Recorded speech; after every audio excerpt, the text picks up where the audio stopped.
Welcome to Donmar TV News Channel. May pinakakalat ngayong resolusyon sa mga kasapi ng PDP laban para ikayatin si Pangulong Rodrigo Duterte na tumakbo bilang Vice Presidente sa susunod na halalan. Kinumpirma ni Deputy Speaker Eric Martinez na hinihimok nilang presidente na tumakbo sa pagka-vice sa 2022 elections at nasa 30 miyembro na raw ng partido ang lumagda sa nasabing resolution na umiikot na sa buong bansa. Kabilang dito ang mga naunang nag-adapt nito ay ang miyembro ng National Capital Region, Bulacan at Laguna. Layunin ng panawagan ng PDP laban na magkaroon ng continuity sa mga nagawa ng kasalukuyang administrasyon, lalo't nananatili raw na mataas ang approval rating ng presidente kumpara sa mga nakalipas na pangulo ng bansa. Hindi naman sinigurado ang kongresista kung alam na ng pangulo ang tungkol sa resolution ng PDP laban. Nauna nang lumutang ang posible umanong Duterte-Duterte tandem sa darating na halalan kung saan si Mayor Sara Duterte ang pinatatakbong pangulo habang ang VP ang kanyang ama. Mababago lang siguro ang isip ko kung tatakbong Vice President si Pangulong Duterte. Oy! May pahiwatig yan, ha? Oh. May pahiwatig yan. Ibig sabihin, the only way for Senator Bongo to run if the president will be running for vice president. Ha? Betsy Bunga, maraming salamat po, palakpakan. At remember this, ha? Remember this. Remember this. Senator Bongo will not talk ng ganyan kung walang idea na tatakbo si Pangulong Duterteng Vice President. Yun lang po. Ibig sabihin ho talaga, si Pangulong Duterte ay tatakbong Vice President. These words is a declaration. Okay? Kasi, it will never happen that Senator Bongo will run for president unless President Rodrigo Duterte will run for Vice President. Walang choice. Ibig sabihin, kung hindi tatakbo si Pangulong Duterte Vice President, Bongo will never run as a President. Yan ang maganda. Palakpakan tayo. Yan ang gusto ko kay Senator Bongo, the loyalty sa kanyang Pangulo. Ibig sabihin, kung siya lang at siya lang, wala ho siyang ambisyon. Wala siyang ambisyon mamuno sa bansa natin. The only way kaya niya gustong tumakbo kasi tapos na si Pangulong Duterte. And gusto niya pa rin na pag siya ang mamuno, nasa tabi niya pa rin si Pangulong Duterte. Saan ka nakakita ng taong ganyan? Sige nga ho. Oh. Meron ho ba kandidato ngayon na nagkiklaim na maka-Duterte sila na nagsabi ng ganyan? Wala. Bakit? Puro mga ambisyoso yung mga yan eh. Yung mga nagsasabi lang na Duterte supporter sila, pagtatakbo si Madam Sara, hindi ako tatakbo, pag gaganito, mga ambisyoso lang yung mga yan. Eto, simpleng declaration na ito eh. Sige, tatakbo lang ako pag tumakbo si Pangulong Duterte Vice. Pag hindi, wala na, forget about me. Ibig sabihin, sa sarili niya, wala siyang pangarap. Hindi ako tatakbo para sa sarili ko. Tatakbo lang ako kasi para mamuno pa rin si Pangulong Duterte, di ba?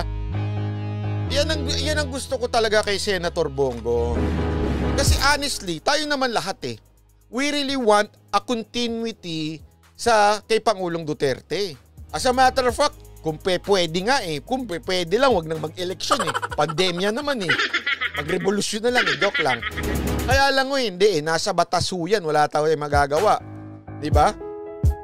At ayaw din naman ni Pangulong Duterte ng ganun. Alam mo naman si Pangulong Duterte, he follows the law.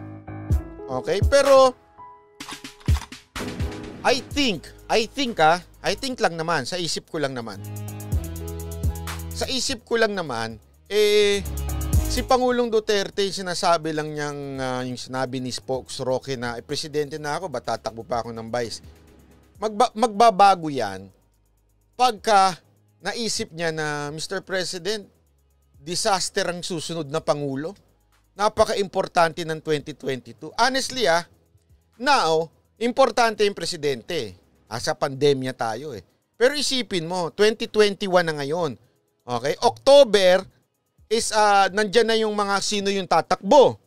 Okay? Last substitution is December. Di ba? So sa madaling salita, next year, first quarter o magsi-second quarter, doon na magbobotohan. I think May May ang botohan or something like that. Okay? So ibig sabihin nun, napaka-critical. Bakit? Kasi hindi pa puno yung vaccine. Mapupuno pa lang yung vaccine sa katapusan ng taon. Darating pa lang yun. So next year, doon pa lang talaga mai-implement ng todo-todo yung vaccine. Kalagitnaan ng pagpalit ng gobyerno. Isipin nyo yung mabuti yun The vaccine will come until this year. Late this year, di ba? Late month, yung year na to. So next year, doon pa lang simulang didistribute sa taong bayan. Madali lang yung sa health workers. Distribute mo lang sa mga public hospital, sa mga hospital. Pero yung ibibigay mo na sa taong bayan, ibibigay mo na sa mga LGUs, tako! Naandyan na yung gagamitin yan. Tandaan nyo to, gagamitin ng mga LGU mayor yan. At ang uunahin nila ay yung mga barangay na mataas ang boto sa kanila. Tandaan nyo yan. Maha Codillas. Support all the way. Salamat po. Nakakatakot yan. Kaya nakakatakot talaga pag nagpalit tayo ng gobyerno next year. Bakit? Nandyan na magkakatulonggesa ng ng vaccine. Remember, vaccine is like a gold this time. Especially yung ngayong nangyayari na times 3, times 4 ang apekto nitong COVID. Sigurado ako magdadambulan yan pagdating ng vaccine sa atin dito. Pag nagpalit pa yan, naku po! Sigurado ako niyan. Yung mga mayor, pucha, gagamitin talaga yan. Tingnan mo. Meron nga, naglalabasan dyan, mga top mayor daw. Top mayor, pero sa totoo lang. Hindi sorry, pero hindi ako naniniwala doon. Yung 3 top mayor na lumabas.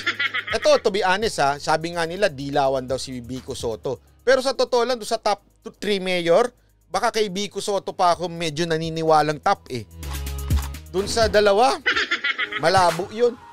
Ako kasi naniniwala naman ako, si Vico Soto are trying his best. Although, ginagamit siya ng mga liberal, ng mga dilawang pambato nila. Pero pagka makausap mo naman si Vico Soto, hindi naman siya ganun. Sa tingin ko lang hindi siya Ito lang I respect your opinion. Pero the way nung nagkausap kami niyan at nagkausap kami nung isa, ito isa halatang tulong. Di ko na lang babanggitin kung sino Pero ito isa, napaka-obvious na politiko